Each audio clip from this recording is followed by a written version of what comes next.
Michael Kaskey-Blomain joins us now as the Sixers open up the season tonight in Washington. As always, Michael, a lot to discuss with this team. How you doing, my friend?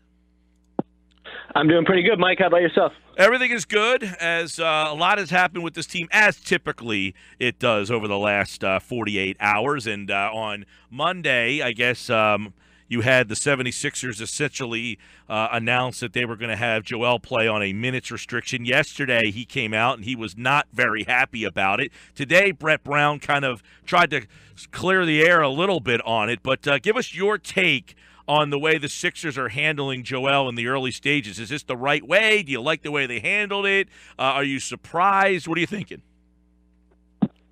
I'm certainly not surprised that there was a minutes restriction. I thought that was, I figured that would be the case considering he hasn't played in a game since January. They just paid him all this money to his contract. I assumed that they would want to kind of ease him back into, a full game and the tempo of a regular season NBA game. I was surprised more that there was, obviously some sort of discrepancy within, between the team and Joel, where he was learning about the restrictions through the media, and then given the opportunity to react on the spot rather than through the team. I thought that disconnect was a little surprising. Not so much the minutes restriction. I figure that that's something that they'll, start the season with, and hopefully as long as he's able to stay healthy and progress, that I assume that those restrictions will continue to kind of go up and, maybe hopefully eventually be lifted completely. Yeah, are you surprised by the minute number? He said in the teens, which is lower than they were last year. Yeah, if I had to guess, I would have said 20 myself. I would have thought they would have targeted him around 20. I thought in the teens is a little bit low. I guess if it ends up being higher teens, 18, 19, that's, about to be expected.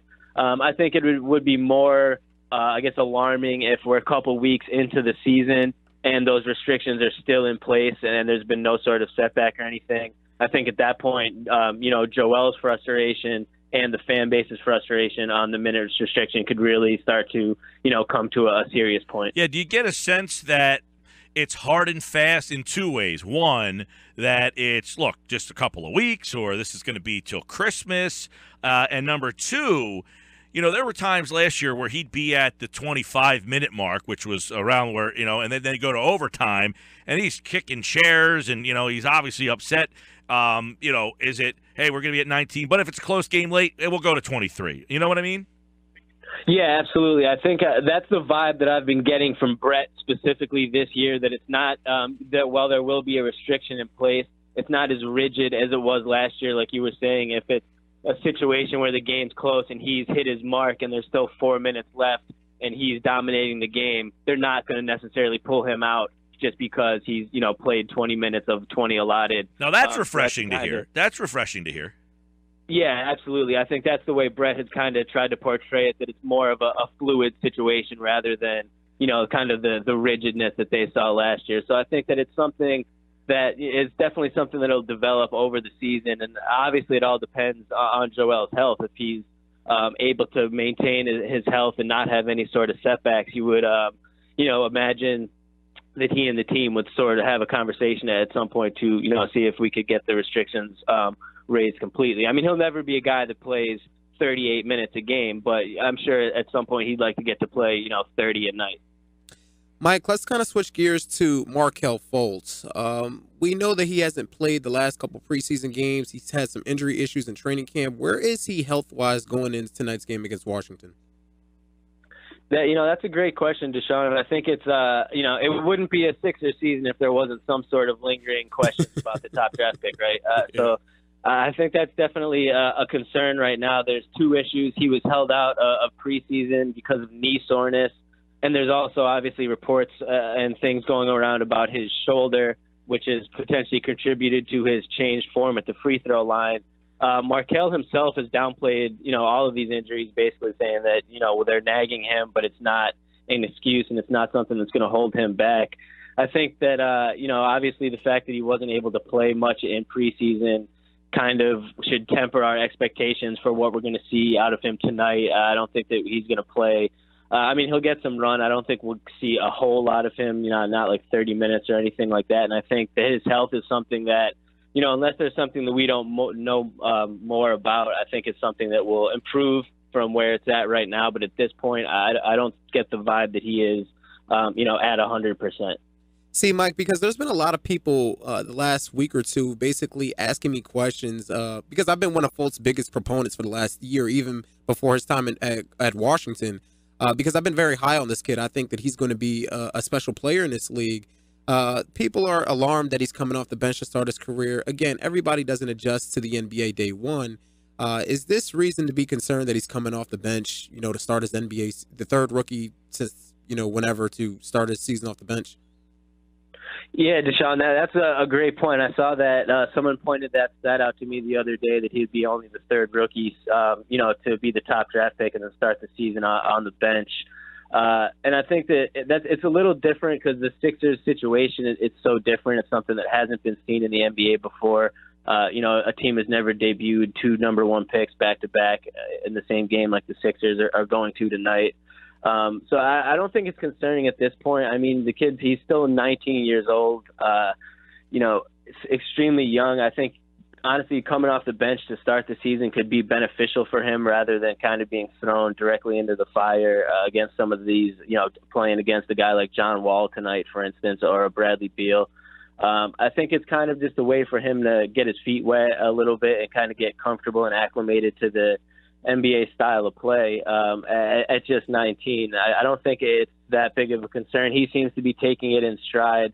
And I think it's a good chance to let him and Ben both kind of, experience the NBA and be able to run an offense on their own. He'll get to run with the second unit, with Dario and the rest of those guys. Well, Ben will have an opportunity to really show what he's capable of with the starters. And Ben at this point is just more, physically and mentally just prepared and mature for the league than Markelle is. Which is not a knock on Markelle. Ben obviously had the season already in the league. He's been with the team for over a year.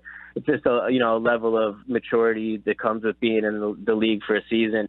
So I don't think it's something to be concerned about right now. I think it'll be interesting to see if and when during the season Brett feels it'll be comfortable enough to make a switch and move Markelle into the starting lineup. But for now, I definitely don't think it's something to be too concerned about.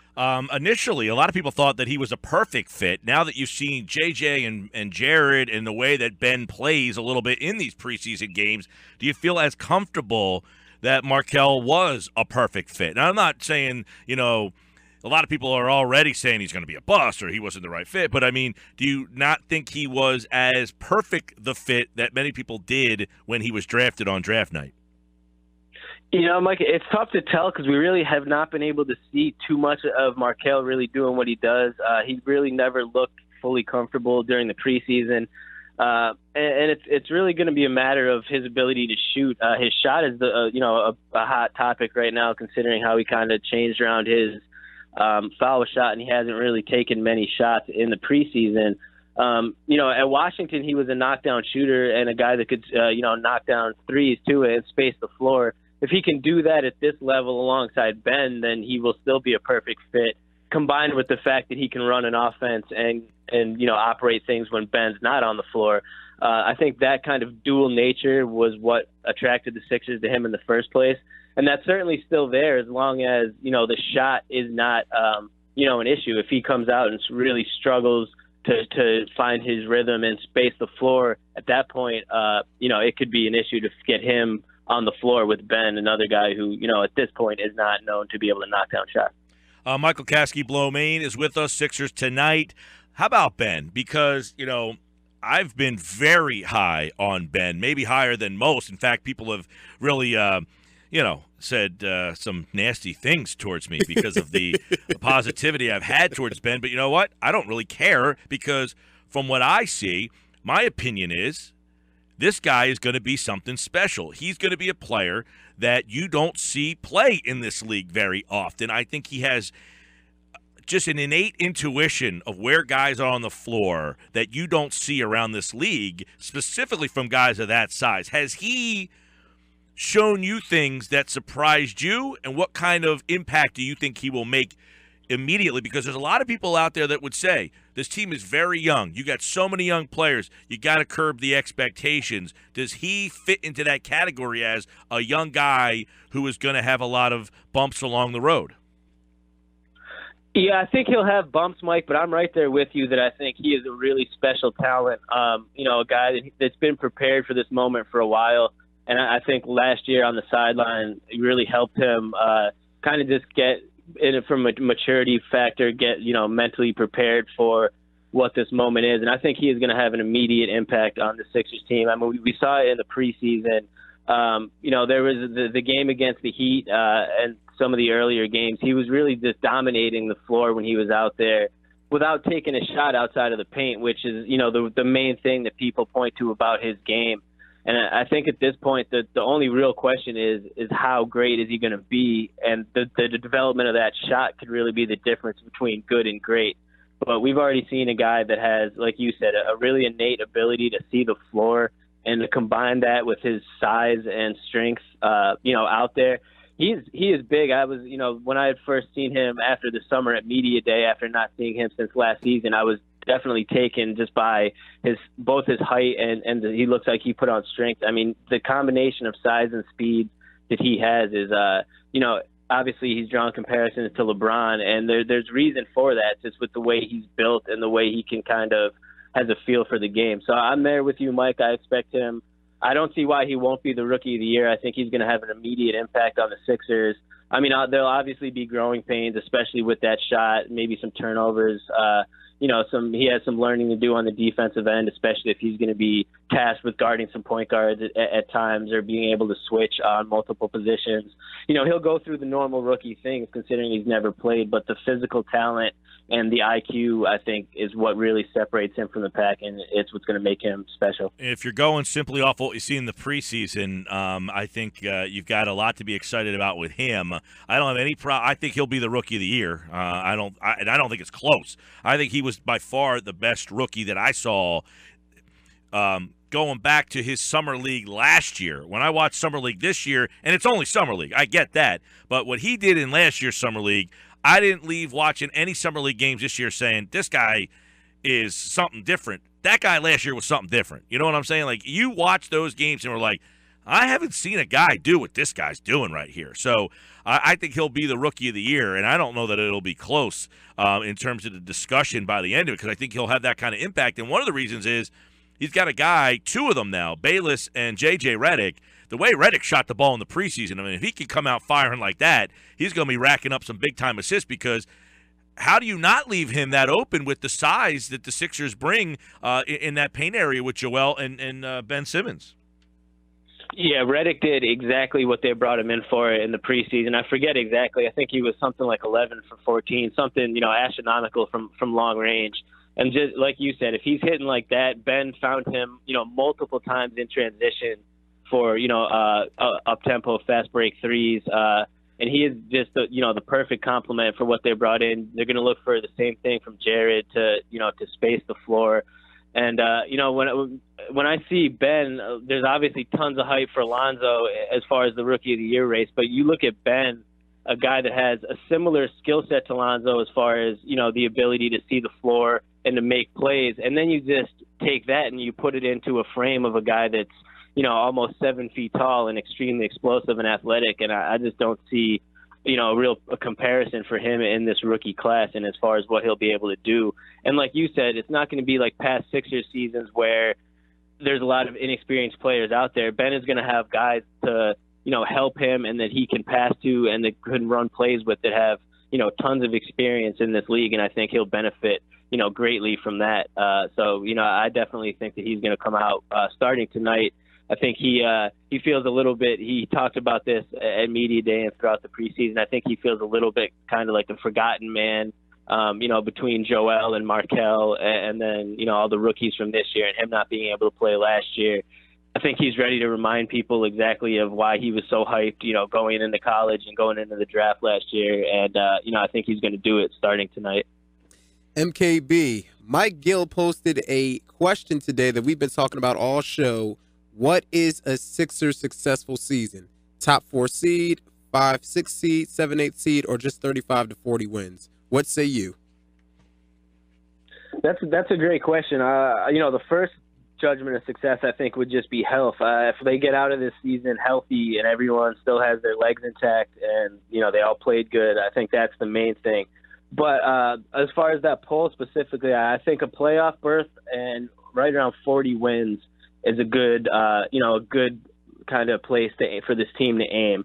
Not necessarily there would be a failure of a season if they didn't hit those barometers, but based off the talent on the team, of the talent in the conference, and where their trajectory is, I think that a playoff appearance is not out of the picture. They've Ben Simmons has addressed it, Joel, obviously, Markelle. They are all looking at that as a goal, and I think that it's not that it's the be all end all, but I think that's a very reasonable goal. A playoff appearance, and I think an improvement from last season of 10 to 12 games, which would put them right around 40 wins.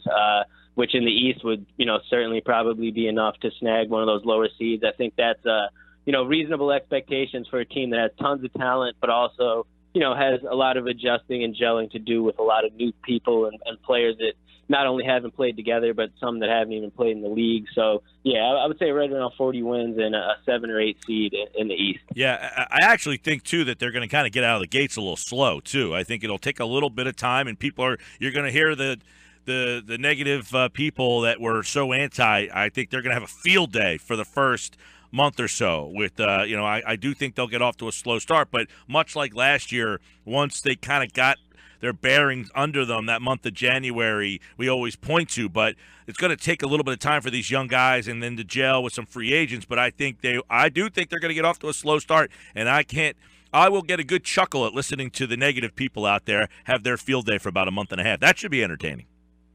Yeah, I definitely agree with you there, especially looking at their schedule. They're not, they don't come out of the gates easy. Washington, Boston, Toronto, Houston twice, within their first handful of games there. So there's, like you said, there's a definite good chance that, they're facing teams that are experienced, have talent, have been established playoff teams, which are great barometers for the team. But when it comes to ultimately pulling these games out, like you said, they might struggle out of the gate, but that shouldn't, be an indictment on where they are. Yeah, I agree with that, too. What's your take on the mystery that is Jahlil Okafor? Are we writing him off? Are we excited about him? This guy was a number 3 pick. His rookie year, he obviously showed he could put the ball in the basket. Defense has been an issue. He's certainly in much better shape. I saw him at the Sixers summer tour, and he looked fantastic. He had a nice little preseason. What are the reasonable expectations for him? Yeah, that's another great question, Mike. And I've been pretty much, as pro Okafor as I could be. There's a lot of people around that have written him off. I was not always in that camp. But at this point, it just seems that he's not in the long-term plans of this organization. There was a really good article on Bleacher Report earlier this week about Ja and him, a lot of quotes about himself in there, of him doubting his place on the team right now. And, he's been a professional about the whole situation, but it just seems as though there's not a long-term spot for him here. I don't think he's going to be around long-term. So it's going to be interesting to see how Brett uses him, obviously with Joel's minute restriction and Rashawn on the, out for the first few weeks to start the season. There should be some additional minutes for Ja out there, as well as, Amir Johnson and maybe some Dario with the 5.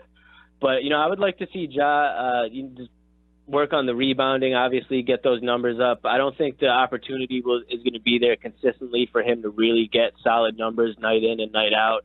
We all know he can score. I think just to see an improved hustle, effort on the defensive end and on the boards, which I thought we did see during some of the preseason, would be, positive signs for Ja going forward in this season. A guy that we will talk to at 5:30 tonight, Dario Saric. Here's a guy that once Joel left last year, he kind of became the man. He'll run that second unit and seems like he's okay with that. But how much different of a player do you think we'll see from Dario from year 1 to year 2? I think we'll see a lot different player. I'm really excited to see what Dario has in store for his second season. I'm excited to listen to him later tonight at 5:30 to see what he has to say about the game. But I think we'll see a much more comfortable and confident player. I think we saw Dario kind of feeling his way in the NBA and in the league, and not to mention even just in the country for the first half of the season last year. He looked much more comfortable the second half of the year after Irsana had gotten moved and he stepped into that starting spot. Yeah. And then, playing in the FIBA games this summer, obviously he played well. I think it kind of just helped him to grow his game. And, he worked on the three-point shot a lot during the offseason, which was, on full display during the preseason. I think he'll be more comfortable and consistent spreading the floor and knocking those threes out, which will be, perfect for him to play potentially some small ball five alongside Ben or, just in the average flow of the Sixers offense. But I think we'll see, definitely a more poised and a more comfortable Dario who is, a little bit more ready to spread the floor from three, which will really benefit him within the Sixers offense. All right, Michael Kaskey-Blomain, the Sixers open the season tonight against the Wizards, and ESPN gives the Washington Wizards a 65% chance of winning that game. And, of course, the Sixers play at home on Friday night. MKB will be there for more coverage. Check him out on Twitter at @TheRealMikeKB. And, of course, right here on the Sports Bash on 97.3 ESPN. And download the new 97.3 ESPN app for your phone. I'll see you on Friday, Mike. All right, guys. Great talking to you. Thanks.